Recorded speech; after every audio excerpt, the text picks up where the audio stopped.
Well, other researchers had found that the polyp detection rate on colonoscopies decreases as the day goes on, probably because of endoscopist fatigue, and we wanted to see if the Mayo shorter endoscopy shifts actually had any impact on polyp detection rates. We found that our polyp detection rate does not go down during the day. In fact, it is fairly similar on shifts 1 and 3 and actually goes up on the midday shift on shift 2. But I think we're reassured that the shorter shifts that we use at Mayo at present actually lead to a fairly stable polyp detection rate throughout the day without sort of the decrease that's been seen elsewhere. So I don't think we're going to change our practice here.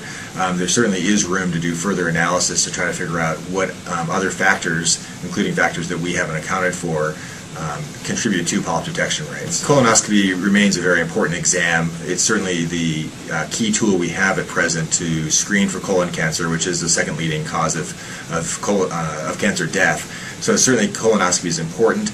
I don't think that the fact that we see some variation in polyp detection rates throughout the day is that critical. I think that in general what we were looking for is to see whether a decrease in polyp detection rate as seen in other institutions occurs here, and it doesn't.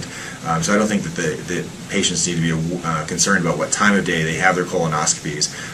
We actually found that with all the variables we were considering, that we're only accounting for about 5% of the variation in polyp detection rates. So there's undoubtedly a number of other variables that we're not accounting for that drive polyp detection rates.